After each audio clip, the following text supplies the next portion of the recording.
ৰঙা ঘৰলৈ ৰমেন বৰুৱা খুৱাপাতিত সৰু পুত্ৰক দাৰে ঘপিয়াই হত্যা একেমুখে স্বীকাৰ পুত্ৰৰ প্ৰাণ লোৱাৰ কথা মই সহ্য হল কি কাৰণে ঘটনাটো মই খাই দিনে হয় হুলস্থুল কৰে হয় হুলস্থুল কৰাৰ লগে লগে হয় আমাক থাকিবলৈ নিদিয়ে হয় খঙত কৰিলে ন ঘটনাটো একদম মই সহ্য হল ঘটনাৰ স্থান শিৱসাগৰৰ কোঁৱৰপুৰ কাৰিগাঁও সময় তেতিয়া পুৱতি নিশা প্ৰায় 4 বাজিছিল শুই থকা পুত্ৰ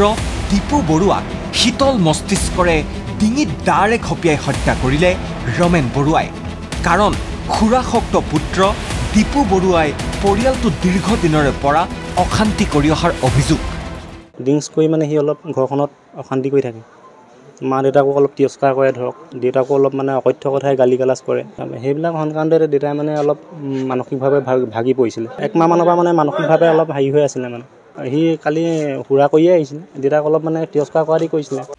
বুধবাৰে নিশাও সুৰাপান কৰি আহিছিল দীপু বৰুৱাই অকথ্য গালি গালাজেৰে পিতৃক কৰিছিল ককৰ্থনা আৰু ধৈৰ্যৰ বান্ধ ছিঙাৰ ৰমেন বৰুৱাই পুত্ৰ শুই পৰাৰ পাছতেই সংঘটিত কৰিলে এই নৃশংস ঘটনা ঘৰত অশান্তি কৰি থাকে সি পানী দুনি খায় সেইকাৰণে মোৰ ধৈৰ্য সীমা পাৰ হৈ মই তাক এনেকুৱা কাম কৰি দিলোঁ আইন হাতত তুলি ল'লোঁ আমাক কৈছে আৰু বোলে সদায় আজি বছৰ ধৰি অশান্তি কৰি আছে মদ খাই 12টা বজাত ঘৰলৈ আহে আমাক শুবলৈ নিদিয়ে ঘৰৰ পৰা উলিয়াই দিয়ে নাই ঘৰত অশান্তি কৰাৰ কাৰণে আৰু নিজৰ পিতৃয়ে নহ'লেনো কেলৈ কাটিব আৰক্ষীয়ে মৃতদেহ উদ্ধাৰ কৰাৰ লগতে ঘৰৰ পৰাই গ্ৰেপ্তাৰ কৰিছে ৰমেন বৰুৱাক মুখমণ্ডলত তিল মানুহ নাই ভয় শংকাৰ চাপ নাই অনুশোচনাৰ চিন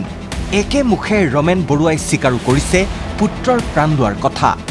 খুৰাৰ বাবেই এই অবাঞ্ছিত ঘটনা সংঘটিত হোৱাক লৈ অঞ্চলটোত বিৰাজ কৰিছে চেপা উত্তেজনাই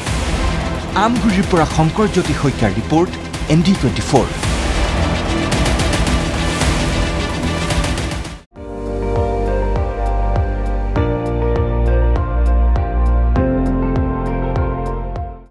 আপুনি চাই আছে ND24 সৰ্বশ্ৰেষ্ঠ নহয় সৰ্বোত্তমৰ দৌৰা